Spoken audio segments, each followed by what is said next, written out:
if you're gonna be on that type of time, he gotta be on that time in the press He gotta conference, be on that time all the time. You're gonna be talking. You're gonna be Mr. Big Bad Wolf. Don't lose and then not face the music. What's up, everybody? Welcome back to the Draymond Green Show with my brother BD. What's happening, dog? How you feeling? What's up, my bro? Good win. Game 7. Clutch. You came through. Oh, man, that was a hell of a game, man. On the road. Game 7 in Houston. You had 16 points, 5 assists, 6 rebounds. Defensively, it was a masterclass. This was your 5th time winning versus Houston. Was it a celebration? Because this was a tough series. Was it a celebration, or was it like, oh man, we happy we got out of this? I mean, it's the celebration goes as far as what you see guys doing on the court, the video that you may see in the hallway. If there's a video of the locker room speech, that's about as much of a celebration as it's going to get. Now, I think, like we ain't turning up or lit that we won. Yeah. Like you gotta move on from it fast. But there's an excitement about, as you know, in just closing out a series, right? Like, yeah. And so, like we never take that for granted because, as you know, every series is hard. Like, I don't care how good you are. I don't care if you sweep a team. It wasn't easy. Like, it's very hard to do.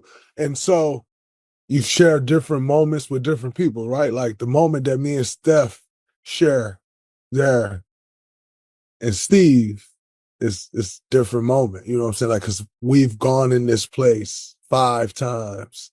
I mean, we've played against this team 5 times in the playoffs and beat them all 5 times. Like, we've won 2 game 7s in this arena against 2 different regimes, by the way, like 2 completely different teams. Like, they were really good and got really, really, really, really, really, really, really bad. Yeah. And then just got really good. Really good. You know what I'm saying? Yeah. So, like, we've gone through all of that, and here we are. And so it's like that appreciation for that. Getting that first playoff win with Jimmy, that playoff series win with Jimmy, like, and sharing in that with him. Like, obviously, he's been there, right? But we haven't done that together. You know what I'm saying? And so you got that, like, that small celebration there. You got, like, the small celebration amongst the guys that this is their first time winning the playoff series. You know what I'm saying? Like, real small. Ain't no real celebration. I would say there's more of an appreciation than a celebration. That one felt good. Houston was my team, one of my sleeper teams for the year. I got to give a shout out. I picked them to have a great season. I think for you guys, it felt like the monkey was off your back, right? As the underdog, you jump out, you get the lead in the series, but this team had a lot of fight, right? They did. And I love the quote. I think your quote at the end when you found the camera saying "good night has been real," like that was a bar, right? Because y'all been going back and forth, damn near fighting. It was a scrappy series. So the good night has been real. That was a bar. I gotta give you a props on that. That was a bar. That was a straight bar. I appreciate that, man. That felt good. It's like, it has been real, but good night. It was it's real. Over. It's over. It's a wrap. We moving on to the next one, but hard fought series, man. One of the tougher series I've played in, if I'm honest. Them boys was tough. Your boy Buddy Hield went off 33 points, 9 3-pointers. About time, Buddy. That's my boy. Listen, Buddy was right on time. About time, Buddy, baby. Yes, he was right on time. Buddy had like this serious ass demeanor. Like, Buddy's never serious. He had like this serious ass demeanor the last couple of days. And when we got off the bus to walk into the shoot around, I was walking behind Buddy. He was first. And I'm walking in and I could see how he's walking. Like, he's walking with like a swag. But it's like a power walk, just like serious as hell. And he just kept, like, he was so vocal and everything was just so matter of fact. Like, you'd think he'd been in this situation a million times. Like, he was so dialed in. I'm actually not surprised he had that game. He was so dialed in. When I saw him walking in, I was this close, and I wish I would have done it. I was going to record him walking in because he was walking so powerful.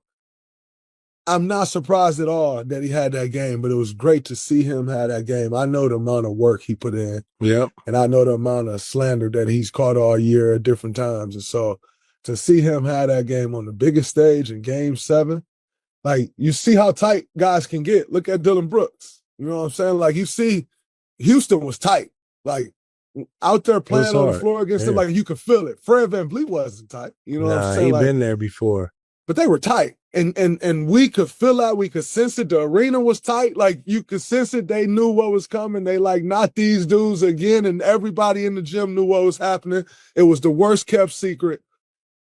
And Buddy was the opposite. But he was amongst a group that was like, whatever. Like, it is what, we good. Like, Steve come in like, oh, it's cool. We good. It's straight. Steph do the finger roll high up in the layup line. And when he make it, he go jumping around with everybody. He made it. Everybody out there dancing. We was loose. And I think Buddy was able to feed off of that as well. Whereas opposed to those guys, they went the opposite way. It was Game 7. Yeah, you just thinking Game 7. You got they tightened up. Game 7 is just tough because all you thinking about the night before, if you've never been in one, is like, man, I finally get to be in the Game 7. What am I gonna do? And you saw Houston in the beginning, even Sengun missing easy bunnies, Jalen Green missing shots, Dillon Brooks missing easy ones. Outside of VanVleet and Thompson, those are the only real force they had, and they had to scrap. Y'all made them scrap for everything, and that's what playoff Game 7 championship basketball is all about. 1,000%. Going into that game, we made some adjustments on how to dice their zone up, which was genius by Steve Stotts. We diced that zone up, which then forced them to have to take Steven Adams out, and that's the lineup they was doing. That's the lineup they was doing the damage. Yeah, man, we diced that zone up, right? So, and Steve just said it, like, yo, we got to get 50-50 balls and not turn the ball over. Like, ain't no major adjustments to be made, but we gonna be loose. You catch it, you open, fire. Like, we're going out there loose, and they're going to tighten up. He said this arena gonna be tight. They gonna be tight. Everybody gonna be tight, and we going out there, we gonna be loose, we firing, and we're going to get this win. Man, it was fun. I think, like you said, Thompson played with a lot of force. He got a chance to be special. Oh my God. He tough. He live in the moment. Lot of respect for young fella. He is special. The way he defend, the way he get downhill. Yeah. He's certain of himself. He athletic as hell. Yeah, he is. He relentless. Lot of respect for the young fella, man. He's special. He's special. Sengun got a lot of respect for him. I've played against a lot of guys, and I always tell people, man, in a playoff series, one of two things happen. You either completely lose respect for someone, or you gain a lot of respect for someone, because you see who really real and when these playoffs happen. You know what I'm saying? You see a lot of people fade. You get to see who really real. You also get to see how people act after the game, which we'll talk about. But Sengun real, man. He ain't back down at all. What I would say to him, if I was his OG, and he can take it right from here, flop a little less, embellish a little less, because with a defender like me, he doing that, I'ma feed off that. You know what I'm saying? He real, he physical, he ain't backing down, he got a bag, you know what I'm saying? Like, he 23 years old. Like, right. I don't think people realize he young. No, they got a young squad. Absolutely. So he real, a lot of respect for him. The way Jabari played in this series, obviously Steven Adams, Fred, we know that they the Dons over there, but Jabari Smith, he was huge in this series for them. He made shots. He got loose balls. He tried to put pressure on our defense. those guys I just named, all those guys, a lot of respect for those guys and Ime on how they acted after the game. You know, you see a lot come out. It tell you a lot about a guy. And I didn't see Jalen Green after the game, but some of the guys told me that he was out there, so respect. But Dillon Brooks ran off the court. So when I say you see what guys is made of, he ran off the court, like ain't shake nobody up. And you admitted that you was trying to hurt Steph Hand, which again, fine by me, bro. Like, I get it. We all get it when you hoop. You know what I'm saying? So if you're gonna be on that type of time, you gotta be on that time in the press conference. You gotta be on that time all the time. You're gonna be talking. You're gonna be Mr. Big Bad Wolf. Don't lose and then not face the music. Don't be that guy, because again, you lose a lot of respect for guys in that moment. I had a moment with Dillon Brooks back when he was with Memphis, and I said the dynasty start after you. And the reason I said that is because things like that. Because, bro, so then guess what? Then Tari Eason do it. He lead the court. I got love for Tari Eason. His mom was talking, you know what I'm saying? My mom almost had to get out of it. You got a lot of, man, you shouted him out earlier in the year, though. Absolutely. Like, I got a lot of love for the way he played. Yeah. And I ended up catching him right before he was about to walk out the arena, and he was walking this way, so he didn't have to come by me, but I could, in my distance, I could see him right there. I said to him, I like waved him down, and I went and I dapped him up.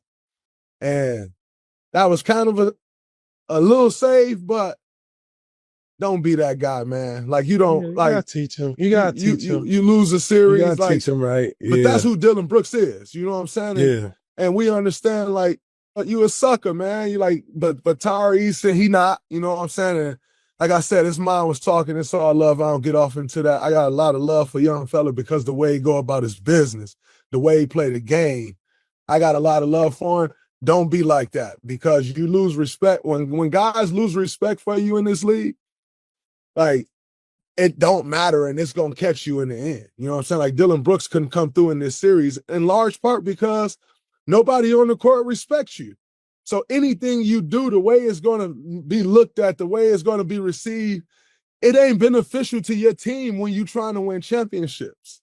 You know what I'm saying? When you're trying to compete at the highest level and you that type of guy, it ain't beneficial to your team, and they catch you in the end. So they front office tried to run off and not say what's up, you know, like all that. Like, but like I said, Ime, 10 toes, you know what I'm saying? Big smile, hug, love, you know what I'm saying? But, you know, like I said, I gained a lot of respect for a lot of guys over there. Not that I ever had much respect for dude, but just show why you don't, you know what I'm saying? And Tari Eason, I still got love and respect for. He a young fella. Hey, young dude. But I'm going to tell a young fella, don't be like that and don't follow clowns, man. Be careful. Follow the clowns. BD, I left the court one time after losing a series. It was right after we lost to the Cavs in 2016. I left the court, walked to the locker room. I got to my seat, and for me, it was just such a whirlwind. I'm like, damn, we just lost, man. And I got to my seat. I'm like, what am I doing? I got out my seat, walked back out there, shook everybody up, congratulated them, and then went back to the locker room. Like, don't be that guy. You don't want to be that guy. You ain't lying. You ain't lying. Remember to subscribe to the Draymond Green Show with Baron Davis so you don't miss any episodes. And don't forget to follow us on all social media at Draymond Show.